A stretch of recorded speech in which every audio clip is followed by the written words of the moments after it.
नमस्कार दोस्तों, आपका स्वागत है यूट्यूब चैनल एसके टेक्निशियन पर। तो सबसे पहले तो आप सभी को होली की ढेर सारी शुभकामनाएं। आप सभी को हैप्पी होली। अब थोड़ा-सा मुद्दे की तरफ आते हैं। बहुत ही ज़्यादा इंपॉर्टेंट वीडियो ये वाली होने वाली है। अब रीज़न उसका क्या है, इंपॉर्टेंट मैं क्यों बोल रहा हूँ ये वीडियो? क्योंकि सिंपल सा है कि एक नोटिस जो है कि आप लोगों के लिए बहुत ही इंपॉर्टेंट जारी कर दिया गया है समाज कल्याण विभाग के द्वारा। अब ये नोटिस क्या है, ये आपको पूरा जानना पड़ेगा। नोटिस इतना इंपॉर्टेंट है कि आप मतलब अभी रिसेंट में आपने जितने अपडेट्स देखे उसमें से सबसे इंपॉर्टेंट जो है कि अपडेट्स में से एक है। अब इसमें इस वीडियो को आपको थोड़ी-सी लंबी वीडियो होगी, बट आपको ये पूरा जो है कि वीडियो समझना पड़ेगा अच्छे से, क्योंकि सस्पेक्ट स्टेटस वेरीफाई को लेकर तमाम तरीके के जो है कि नोटिस जो है कि एक सबसे इंपॉर्टेंट तो यही वाला नोटिस है, जिसमें काफी ज्यादा पॉइंट लिखे हुए हैं। 4 पॉइंट है जो आप देख रहे हो, ये बहुत ही ज्यादा इंपॉर्टेंट पॉइंट लिखे हुए हैं। तो ये आप सभी को जो है कि समझने बहुत जरूरी है कि आखिर इन चारों पॉइंट में समाज कल्याण विभाग कहीं ना कहा जाता है। और ये जो नोटिस आप देख रहे हो सीधा लखनऊ से आया हुआ है, तो चाहे आप किसी भी जिले से हो, ये सभी के लिए एप्लीकेबल होने वाला है। तो ये लखनऊ से नोटिस आया है।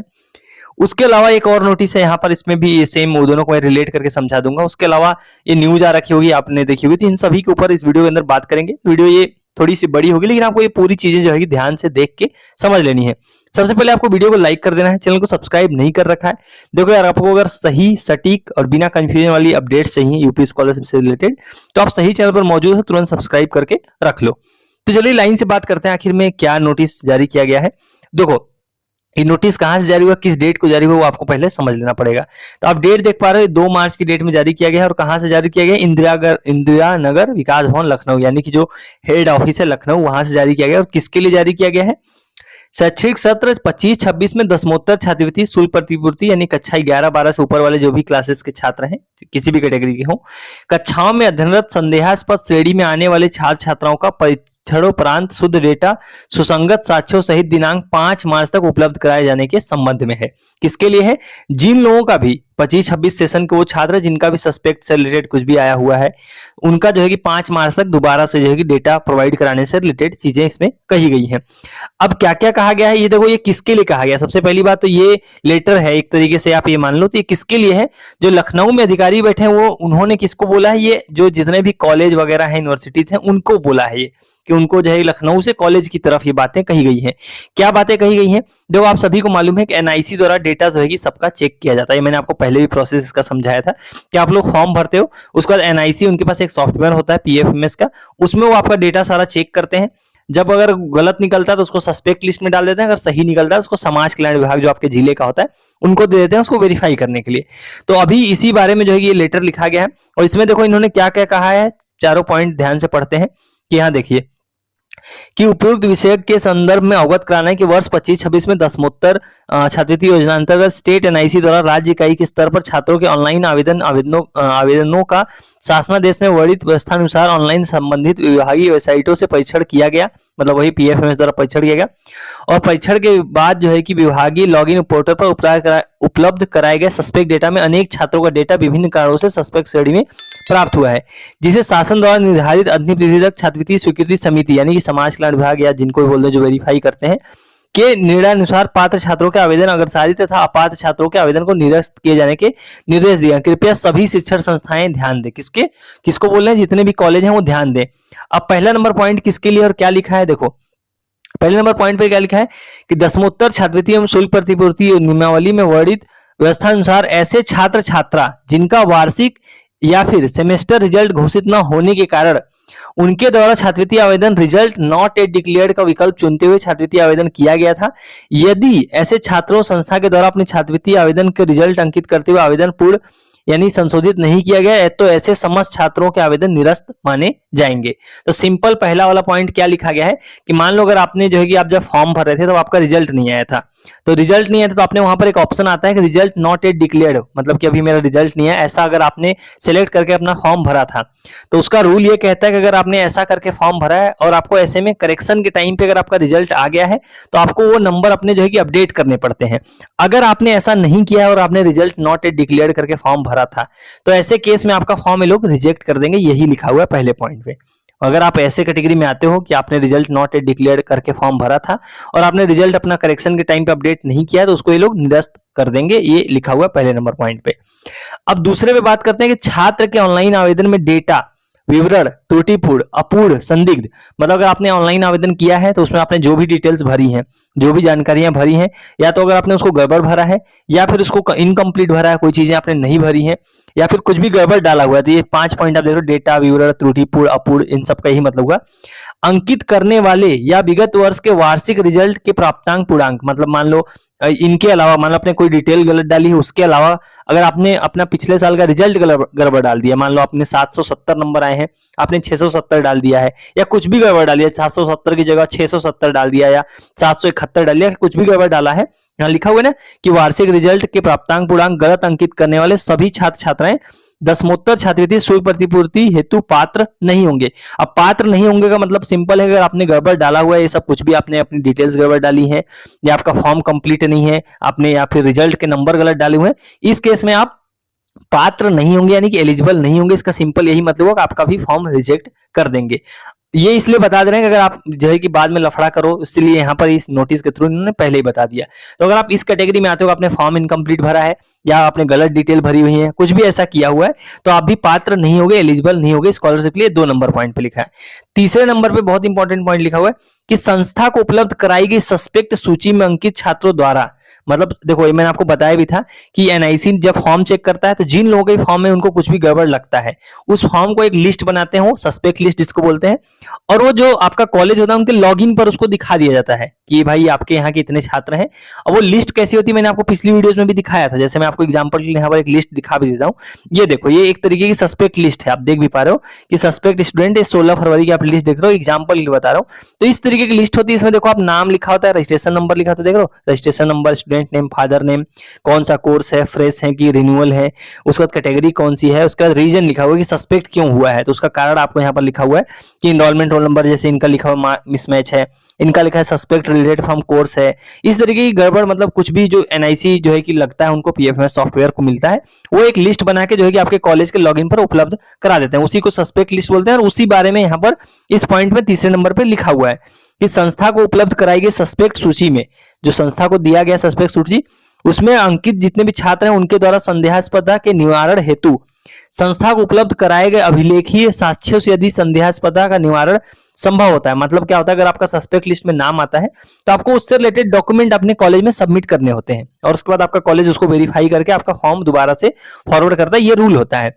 तो ये बोल रहे हैं कि जिन लोगों का भी सस्पेक्ट लिस्ट में नाम आया हुआ है उनके द्वारा जो भी जो है कि अभिलेख या साक्ष्य, यानी जो भी आपने प्रूफ दिए हैं उसको साबित करने के लिए कि आपका ऐसा कुछ गड़बड़ नहीं है, अगर उससे संभव होता है तथा यदि संस्था के सक्षम प्राधिकारी छात्र के समस्त अभिलेखों को प्रमाणित करते हुए अपनी स्पष्ट आख्या कार्यालय में प्राप्त कराते हैं, तो ऐसे आवेदनों पर छात्रवृत्ति स्वीकृति समिति के निर्णय अनुसार कार्रवाई की जाएगी। मतलब अगर आप लोग ने डिटेल डाली है, आपने डिटेल अपना सस्पेक्ट में नाम आया था, डिटेल्स प्रोवाइड करी हैं, और आपका कॉलेज उनको जो है कि वेरीफाई करके वो डॉक्यूमेंट वगैरह सब समाज कल्याण विभाग को उपलब्ध करा देता है और वो वेरीफाई हो जाता है, तो ऐसे केस में जो समाज कल्याण विभाग है, जो छात्रवृत्ति स्वीकृति समिति है, जो फॉर्म को वेरीफाई रिजेक्ट करते हैं, उनके द्वारा इस चीज पर निर्णय लिया जाएगा।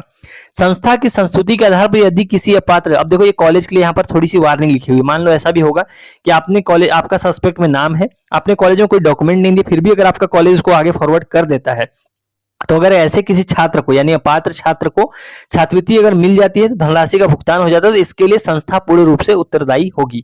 अगर ऐसा करते हैं तो कॉलेज खुद उसका जिम्मेदार हो गए। 3 नंबर पॉइंट आपको समझ में आ गया होगा। अब सस्पेक्ट लिस्ट कैसे आपको देखनी है, वो आपके कॉलेज में आपको कॉन्टेक्ट करना है, उनके लॉगिन पर दिखता है, वो मैंने आपको लिस्ट एग्जाम्पल के लिए दिखा दी, देखो इस तरीके की लिस्ट होती है, इसी तरीके का आपके कॉलेज में भी लिस्ट आया होगा, और उसको वेरीफाई कराना बहुत इंपॉर्टेंट है, वो आपने साफ साफ देख लिया, 3 नंबर पॉइंट पर वो चीज क्लियर कट लिखी हुई है। और 4 नंबर में क्या लिखा हुआ है, 4 नंबर बहुत इंपॉर्टेंट है, जो आप लोग जानते भी हो कि नियमावली में वर्णित व्यवस्थानुसार शैक्षिक सत्र के दौरान में 75% या उससे अधिक उपस्थिति दर्ज करने वाले छात्रों को ही छात्रवृत्ति की सुविधा होगी। जो मैंने आपको बताया भी था कि जो आपका अटेंडेंस है, जो यहाँ पर आप लोग स्टेटस में भी आपको अटेंडेंस दिखाई देती है, जो इस अटेंडेंस की बात कर रहे हैं, अटेंडेंस परसेंट जो यहाँ पर लिखा हुआ है, तो ये 75 या उससे ज्यादा होनी चाहिए, 75 से कम नहीं होनी चाहिए। 72 भी हुआ तो ये लोग रिजेक्ट कर देंगे। ये 4 नंबर पॉइंट पे वही चीज लिखी हुई है। अब जो 5 मार्च का चीज लिखा हुआ है, सारा डॉक्यूमेंट वगैरह, उसकी डेट है यहाँ पर। यहाँ देखिए कि जो भी जो है कि अतः आपके शिक्षण संस्थान में अध्ययनरत विभिन्न कारणों से सस्पेक्ट की श्रेणी में आने वाले छात्रों का डेटा एक्सेल सीट में पत्र के साथ संलग्न कर आपको इस निर्देश के साथ प्रेषित है कि सूची में सम्मिलित समस्त छात्रों को अनिवार्य रूप से सूचित संपर्क कर उत्तर प्रदेश शासन द्वारा निर्गत शासनादेशों में वर्णित व्यवस्था एवं संस्था के निर्धारित दायित्वों का अक्षरश अनुपालन करते हुए संबंधित छात्रों से संदेहास्पदा के निवारण हेतु आवश्यक अभिलेख प्राप्त कर, मतलब वही सारे डॉक्यूमेंट जो है कि जिनका भी सस्पेक्ट है उनसे लेके संलग्न निर्धारित प्रारूप पर सुसंगत अभिलेखी साक्ष्यों सहित सूचना स्पष्ट आख्या बिना किसी विलंब के दिनांक 5 मार्च तक प्रत्येक दशा में कार्यालय में उपलब्ध कराना सुनिश्चित करें। लास्ट डेट क्या लिखी गई है? 5 मार्च लिखी गई है। उसके बाद जो है कि अगर जब ऐसा हो जाएगा उसके बाद ये लोग रिजेक्ट करेंगे। देखो लिखा है ना कि यदि किसी शिक्षण संस्थान या फिर छात्र द्वारा निर्धारित तिथि तक संदेहास्पदा की पुष्टि हेतु वांछित अभिलेख या डॉक्यूमेंट नहीं उपलब्ध कराए जाते हैं तो वह स्वतः स्पष्ट हो जाएगा संबंधित शिक्षण संस्थान या छात्र को सस्पेक्ट छात्रवृत्ति आवेदन संबंध कुछ नहीं कहना है। ऐसी स्थिति में ऐसे समस्त अपात्र आवेदनों को जनपदीय छात्रवृत्ति समिति द्वारा क्या कर दिया जाएगा? रिजेक्ट कर दिया जाएगा। यहाँ पर तो लिखा हुआ निरस्त कर दिया जाएगा, इसका मतलब रिजेक्ट कर दिया जाएगा। तो सिंपल रूल है कि 5 मार्च तक जिनका भी सस्पेक्ट में नाम आया है उनको सारे डॉक्यूमेंट कॉलेज में जमा कराने हैं और कॉलेज को जो फॉर्मेट समाज कल्याण द्वारा दिया गया है उस फॉर्मेट के हिसाब से वो सारी चीजें जो है कि उनको 5 मार्च तक प्रोवाइड करानी है। अब आज ऑलरेडी 4 मार्च हुई, आज और कल का समय दिया गया है। इवन ये वाली नोटिस आप जो देख रहे हो इसमें भी वही सेम चीज लिखी गई है। अगर आप इसको ध्यान से देखो 2 मार्च की नोटिस है। ये गाजीपुर के जो जिला पिछड़ा वर्ग कल्याण अधिकारी हैं उन्होंने जो है कि नोटिस जारी किया है, उसमें भी इन्होंने सेम चीज लिखा है। सिर्फ गाजीपुर की बात कर रहे हैं क्योंकि वो गाजीपुर के समाज कल्याण अधिकारी हैं, तो उन्होंने देखो यही सेम चीज यहाँ पर कहा गया है कि टोटल जो है कि इनके पास कितने सस्पेक्ट छात्र हैं? 49,838 सस्पेक्ट डेटा है जो जिनके पास जारी हुआ और कितना टाइम दिया गया है डॉक्यूमेंट जमा कराने का। यहाँ देखो सस्पेक्ट से रिलेटेड जो भी वांछित अभिलेख है वो 5 मार्च शाम 5 बजे तक, तो ये सभी के लिए एप्लीकेबल है। क्या डेट है? 5 मार्च तक जो है कि शाम 5 बजे तक का टाइम दिया गया है। उसी तक आपके कॉलेज द्वारा अगर सस्पेक्ट वालों का डेटा प्रोवाइड नहीं किया जाता है तो ऐसे में लोग फॉर्म रिजेक्ट कर देंगे। तो 5 मार्च यानी कि अभी से 2 दिन का समय दिया गया है। सस्पेक्ट लिस्ट सिंपल कॉलेज के लॉगिन पर या फिर उनको एक्सेल सीट मिल गई होगी जैसा उस नोटिस में लिखा गया है। तो ऐसे केस में अगर देखो ये नहीं करते हो उसमें चारों पॉइंट आपको समझ में आ गए क्या लिखे गए हैं, क्लियर कट पॉइंट लिखे गए और डॉक्यूमेंट कौन से देने हैं यहाँ पर आप इस नोटिस के थ्रू वो भी समझ लो कि ऐसे केस में डॉक्यूमेंट किस किस में क्या देने हैं। अगर देखो आपका डेटा नॉट मैच ऐसा करके अगर सस्पेक्ट लिस्ट में नाम है यूपी बोर्ड ऐसा, तो ऐसे केस में 10वीं और 12वीं की मार्कशीट देनी है। और अगर आपका suspect related from course enrolment roll number marks not match ऐसा आ रहा है तो जो पिछले सेमेस्टर या पिछले ईयर का आपका रिजल्ट वगैरह है उसकी फोटोकॉपी देनी है। और अगर आपका इनकम सर्टिफिकेट से रिलेटेड कुछ भी डुप्लीकेट इनकम ये सब आ रहा है तो आपको एक एफिडेविट बनवा के देना है, वो इस तरीके से देना है। तो ये सस्पेक्ट में अगर आपका जो भी कार्ड है उस हिसाब से आपको उसका प्रूफ जितना जल्दी हो सके, आप आज अगर वीडियो देख रहे हो, आज अगर आपके कॉलेज से इन्फॉर्मेशन आती है तो आपको आज के आज ही ये चीज करा लेनी है क्योंकि सिर्फ और सिर्फ 5 मार्च तक का ही मौका दिया गया है। अब देखो ये वाली न्यूज मैं आपको दिखाता हूँ, इसमें गवर्नमेंट का टारगेट आपको सिंपल है कि इनको मार्च के मध्य तक देखो धनराशि भेजने की तैयारी है। यहाँ पर आप पढ़ भी पा रहे होगे कि इन सभी छात्रों के खातों में मार्च के मध्य तक धनराशि भेजने की तैयारी है। ये कल आपने न्यूज ये सब देखा होगा, इन सभी छात्रों के खातों में मार्च के मध्य तक, यानी आपको मालूम है ऑफिशियल डेट क्या है स्कॉलरशिप देने की? 15 या 16 मार्च के आसपास जो है कि स्कॉलरशिप देने का टारगेट है। इसीलिए 5 मार्च तक सस्पेक्ट वालों का भी चीजें ये लोग क्लियर ले लेंगे। 5 मार्च के बाद ये लोग तेजी से रिजेक्ट करना शुरू कर देंगे, वेरीफाई करना शुरू कर देंगे क्योंकि उनके पोर्टल पर डेटा ऑलरेडी अवेलेबल है। बस वो वेट कर रहे हैं कि अगर डेटा आ जाता है इनका सस्पेक्ट में है तब तो उसको वेरीफाई करने के बारे में सोचेंगे, अन्यथा जिनका भी सस्पेक्ट में चला गया उन सभी को रिजेक्ट कर देंगे और जो ऐसे बच गया उनको वेरीफाई कर देंगे। सेम यहाँ पर भी वही सेम चीज लिखी हुई है कि जो है मार्च के एंड तक जो है कि भेजने की तैयारी है, मार्च के मध्य तक पैसा भेजे जाने की तैयारी है। इसीलिए आप ये सारी चीजें देख रहे हो कि ये जो है कि प्रोसेस जो है कि तेजी से किया जा रहा है। तो बाकी चीजें अगर आपको देखो समझ में, उम्मीद करता हूँ चारों पॉइंट आपको आ गए होंगे जो इस नोटिस में लिखा गया है। बहुत इंपॉर्टेंट ये नोटिस है, इसको हम अपने लेवल पर दोबारा से जो है कि पढ़ के अगर वेरीफाई करना चाहते हैं तो मैं कोशिश करूंगा इसको टेलीग्राम चैनल में अपलोड करने की। वहां पर ऑलरेडी हालांकि टेलीग्राम ग्रुप में ये नोटिस अवेलेबल है, तो टेलीग्राम चैनल पे भी मैं डाल दूंगा। अगर आप इन दोनों से नहीं जुड़े हो तो इनकी लिंक आपको मिल जाएगी वीडियो के डिस्क्रिप्शन में और साथ में कमेंट में ही। अगर मैं भूल जाऊं अपलोड करना तो आप कमेंट करके एक बार याद दिला सकते हो। बाकी ये जो है कि टेलीग्राम ग्रुप में ऑलरेडी किसी ने आप लोगों ने अपलोड कर रखा है तो वहां से भी आप इसको पढ़ सकते हो। बाकी ये थे जो है कि इंपॉर्टेंट अपडेट जो आ रखे थे पिछले जो है कि 1-2 दिनों में। इसके अलावा अगर आपके कोई और डाउट हो, कुछ भी डाउट हो स्टेटस को लेकर या अन्य कोई डाउट हो तो आप कमेंट सेक्शन में अपना मैसेज ड्रॉप करो, नेक्स्ट वीडियो में उसके ऊपर बात करेंगे। सो चलिए गाइस, इस वाली वीडियो में इतना ही। Thank you for watching, stay tuned to SK Tech innovation.